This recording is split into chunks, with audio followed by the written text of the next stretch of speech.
Ya, dalam pemeriksaan sebagai terdakwa, Richard Eliezer Pudihang Lumiu menegaskan kembali bahwa ia diperintah Sambo untuk membunuh, bukan hajar sebagaimana yang disampaikan pihak Verdi Sambo. Selain itu kemarin, hakim juga melakukan pemeriksaan setempat atau descente untuk mendalami kejadian peristiwa. Bagaimana nasib Richard di saat terdakwa lainnya memberikan keterangan yang berbeda dengannya? Kita akan mengulasnya bersama pakar hukum pidana Universitas Pelita Harapan, Jamin Ginting, dan kuasa hukum Richard Eliezer Pantas Manalu. Selamat sore Pak Jamin dan juga Selamat Bang Pantas. selamat Ya, sore salam Pak sehat. Jamin. Ya, suara saya clear ya? Ya, Baik, saya mungkin ke Bang Pantas Manulu terlebih dahulu. Anda sebagai kuasa hukum Richard melihat dinamika belakangan ini bagaimana beberapa saksi memberikan keterangan yang berbeda seperti itu, beberapa terdakwa lain dengan yang Richard berikan, dan ini tentunya melemahkan posisi Richard. Apa pendapat Anda tentang dinamika ini? iya. Sebenarnya kalau menurut kami ya dari penasihat hukum Richard, Mhm. kami sejak awal tetap optimis dengan keterangan Richard karena dari sejak awal kami menyampaikan bahwa keterangan Richard ini kan tidak berdiri sendiri Baik. gitu.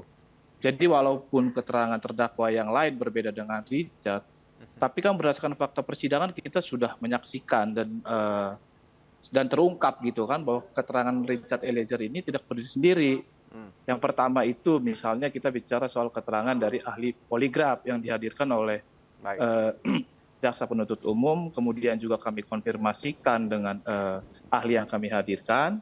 Nah, kemudian juga keterangan Richard Eliezer mengenai sarung tangan itu terkonfirmasi juga dari keterangan Azan Romer ketika memberikan kesaksian di persidangan. Mhm. Nah, kemudian mengenai hal-hal yang lainnya kami dapat memastikan bahwa apa yang disampaikan oleh Richard Eliezer itu sesuai dengan fakta.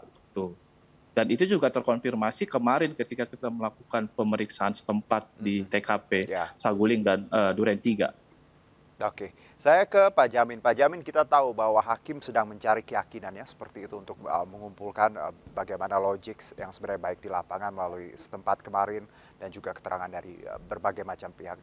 Bagaimana Anda melihat posisi Richard Eliezer untuk saat ini yang ya sedikit banyak disudutkan oleh beberapa keterangan dari terdakwa maupun saksi ahli seperti itu? Ya, tentu kalau Hmm. kita melihat keterangan ahli terkait dengan Eliezer Mhm. yang bukan dalam pokok perkara Eliezer tidak bisa menjadi dasar hakim untuk dipertimbangkan Baik. karena itu sudah nyebrang namanya ya. Mhm.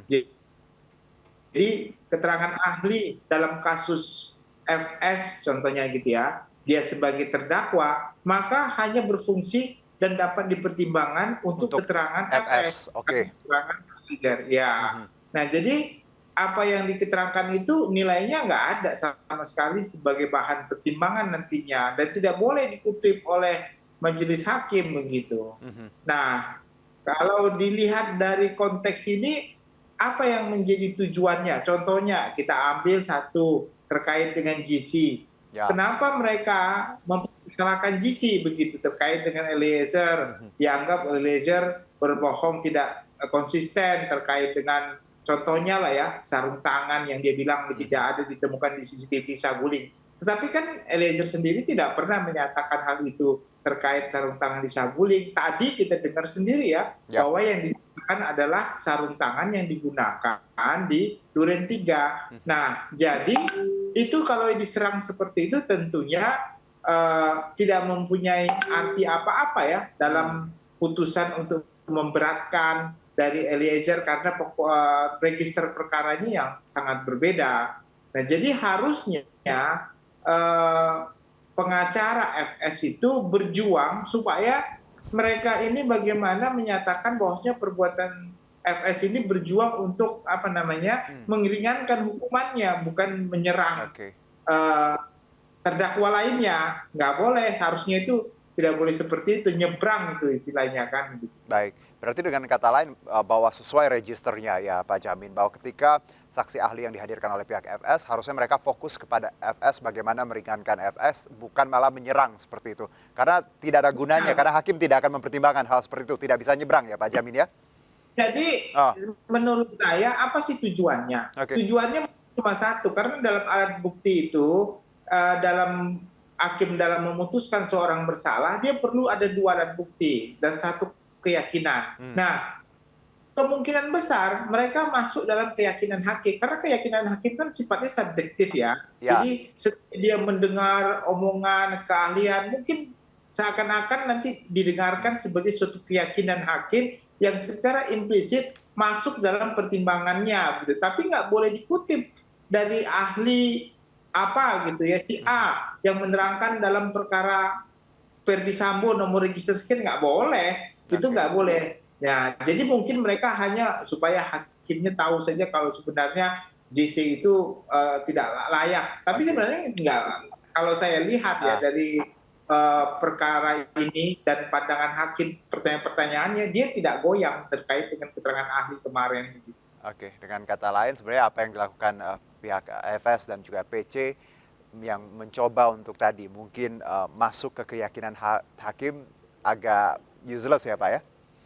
Kelihatannya begitu saya Oke, lihat, karena good. hakimnya sudah punya pandangan sendiri bahwasannya Mhm. sebenarnya kan hakim kan sudah sering ya bersidang, dan dia nggak Ya, mungkin sesama terdakwa lalu menjatuhkan mhm. dia karena JC begitu ya, itu jangan sekali begitu. Baik. Saya ke Bang kuasa hukumnya Bang Rizat, ya ada Bang Pantas. Bang Pantas, kalau kita lihat akhir-akhir ini, apakah teman-teman tim kuasa hukum sadar bahwa nampaknya pihak sebelah terdakwa lain itu ada usaha framing bahwa Richard ini bersalah, Richard juga tidak konsisten, Richard sering bohong.